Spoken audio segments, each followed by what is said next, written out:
Muy buenos días, soy el doctor Germán Gago Corrales, otorrinolaringólogo. Hoy les quiero hablar de un tema que es bastante común y es la acumulación de líquido en el oído medio. Y esto nosotros en términos médicos lo conocemos como otitis media seromucosa, que se diferencia de la otitis media aguda, que es por una infección, que es por bacterias. ¿Y qué es la importancia de esta enfermedad? Bueno, lo importante de esto es que esto llega a causarnos problemas de audición. Entonces, como podemos ver aquí tenemos el oído, o sea, aquí está el conducto, este es el oído medio. Entonces, si yo tengo un problema, o sea, que no me permite ventilar el oído medio a través de la trompa de Eustaquio, esta que está aquí, entonces esto va a hacer que el líquido que se produce en esta zona se acumule. Y al haber líquido, esto no va a permitir que la membrana tipánica vibre ni sea transmitido ese sonido al oído interno. Entonces esto va a hacer que tengamos problemas de audición. Y por lo general estos pueden ser leves o incluso pueden ser moderados. De hecho, se sabe que un problema puro, o sea, por líquido en el oído medio, nos da una disminución de 40 decibeles, que más o menos vendría correspondiendo a un 40% menor de audición como máximo. ¿Y por qué se produce esto? Bueno, hay dos grandes causas, que son las que vamos a tocar, y una de ellas es por el crecimiento del tejido adenoideo. Las adenoides es un tejido, o sea, que está detrás de la nariz y por lo general crece en niños. De hecho, este tejido tiende a desaparecer entre los 12 y 15 años. Entonces esto va a tapar lo que conocemos como la trompa de Eustaquio. Entonces, al tapar la trompa de Eustaquio, o sea, por este crecimiento, pues no va a hacer que se ventile el oído. Entonces, al estar las adenoides en esta zona, tapa la trompa de Eustaquio y hace que se acumule líquido en el oído medio. La otra gran causa es el crecimiento de los cornetes. Y también podríamos agregar otra que es por pólipos nasales, pero por lo general es por el crecimiento de los cornetes. Los cornetes están en esta zona de aquí, también tapan la trompa de Eustaquio y hacen que se nos acumule este líquido. Por lo general es más frecuente en niños, sin embargo, como el caso que les voy a mostrar hoy, o sea, también lo podemos ver en adultos. Y en estos casos, por lo general, son después de una gripe o porque tienen un problema de rinitis alérgica o por alguna razón se crecieron los cornetes, la trompa de Eustaquio no se ventila, empiezan con sordera y entonces para eliminar el problema, pues hay que drenar el líquido que está en este oído medio. Entonces, y junto con esto, sobre todo en el caso de niños, pues se requiere quitar el tejido adenoideo e incluso reducir los cornetes. Porque, ¿qué sucede? Si yo saco este líquido, le coloco lo que conocemos como un tubo timpánico, pues cuando este tubo lo elimine, porque realmente se elimina entre 4 meses y entre 4 a 6 meses, cuando lo elimine, pues nuevamente se le puede volver a formar. Entonces, de ahí la importancia de quitar este tejido adenoideo. Este es lo que conocemos como el anillo de Waldeyer, es un mecanismo de defensa dentro de los cuales están las amígdalas palatinas y el tejido adenoideo. Entonces, cuando crecen las amígdalas, por lo general también crecen las adenoides.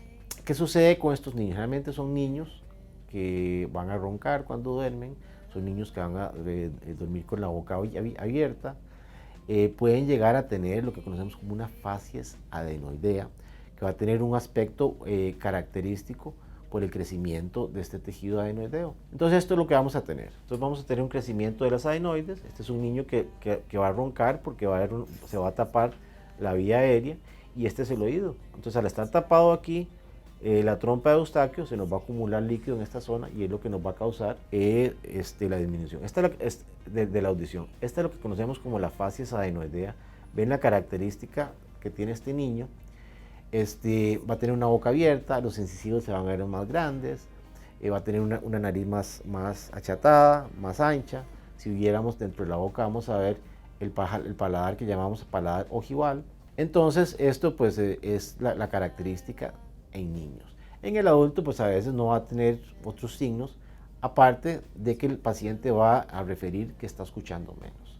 Este caso que les voy a mostrar es una señora, o sea, que me llegó porque estaba escuchando menos, donde yo lo vi el oído, pues el aspecto que le encontré era un aspecto diferente al normal. Entonces por eso pude determinar con solo verla de que lo que tenía era un problema de líquido en el oído medio.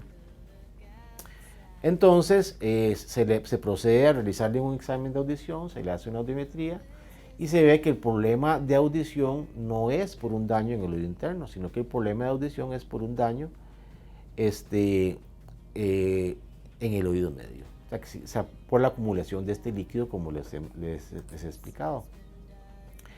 Entonces, en el caso del adulto se puede hacer un procedimiento con anestesia local. A veces se le pone una especie de líquido anestésico en la membrana timpánica, otras veces se le inyecta alrededor del conducto auditivo externo para que esto produzca anestesia. Porque realmente la parte más interna del conducto, o sea, ustedes a veces se han traveseado con aplicador y sienten una gran punzada, un dolor muy fuerte. Y eso es un mecanismo de protección para que no nos metamos nada en el oído. Bueno, esta zona es muy dolorosa y lógicamente si yo trato de hacer sin anestesia esto, pues no lo voy a lograr.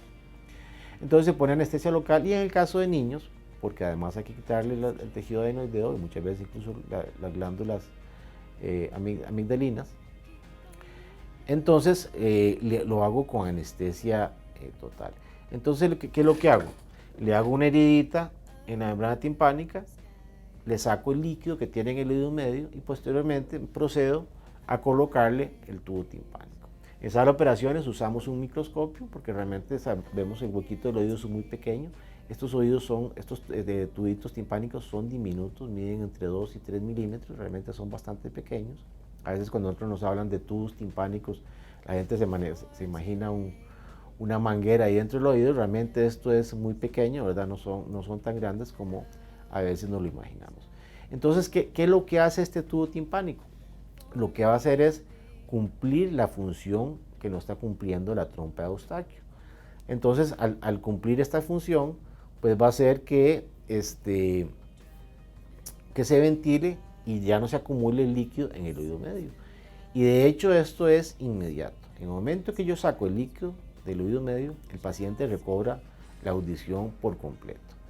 Sin embargo, tampoco no se le puede dar muchas largas a este problema porque entonces, o sea, ya con el tiempo se pueden formar cicatrices en los huesecillos, en esta zona de aquí, y si se forman cicatrices ahí, pues a pesar de que yo saque el líquido, pues el paciente va a quedar perennemente con un problema auditivo y ya el procedimiento a seguir pues sería más complejo, ya sería una cirugía mucho más grande.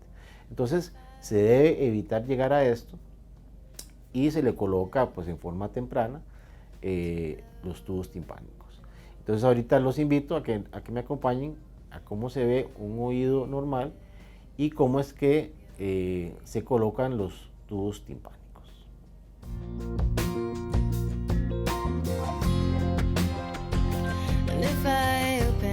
Bueno, aquí tenemos a una paciente que ella pues tiene una función del oído normal,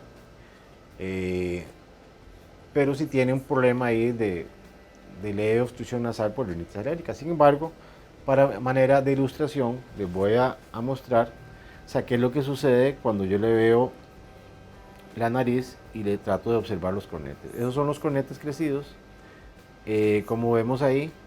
Entonces, lo que voy a hacer es posteriormente ver el oído y ver que realmente, pues a pesar de que tenga un crecimiento anormal de estos, pues no siempre van a ser un problema de audición.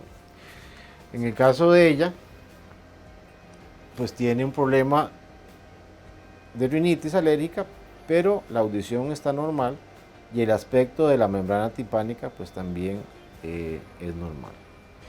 Entonces, si podemos observar detalladamente, vemos que la membrana timpánica tiene un aspecto normal, tiene un brillo normal, de hecho podemos ver los huesecillos a través de la membrana timpánica.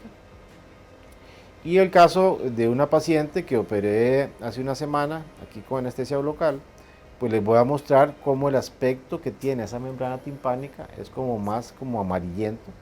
Tal vez para orientarnos, la membrana timpánica es ese circulito que vemos en el puro centro y que como con una rayita, de hecho tiene la forma como si fuera un reloj, y de hecho lo podríamos observar que esa rayita correspondería más o menos lo que son las 11 en el reloj. Ese es el martillo, ese es uno de los huesecillos, y esos tienen que moverse. Y cuando tenemos líquido en esta zona del oído medio, pues estos huesecillos no logran la movilidad y por lo tanto pues nos va a dar un problema leve moderado de sordera.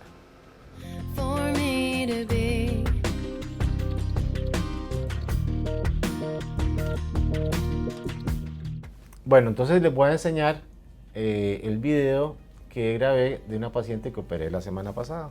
Entonces vemos que el aspecto de esta membrana timpánica es más opaca, más amarillenta, tiene un aspecto diferente al que les mostré hace un rato, el de la paciente en vivo.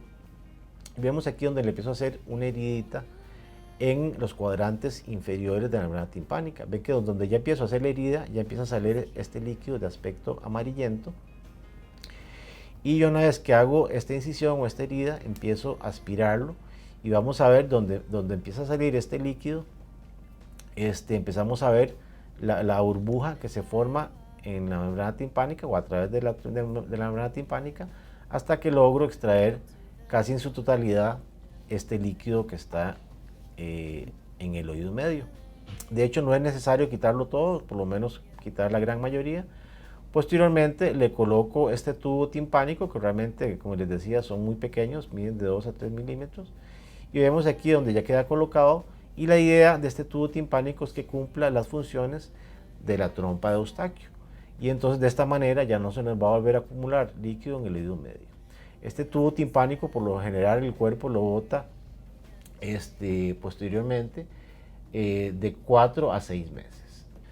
Bueno, espero que les haya quedado bien claro en qué consiste la otitis media seromucosa o lo que podríamos conocer popularmente como líquido en el oído, que realmente no es por líquido que entra o agua que entra en el conducto. Y en caso de pues, que tengan alguna duda, alguna consulta, pues podemos evacuarla.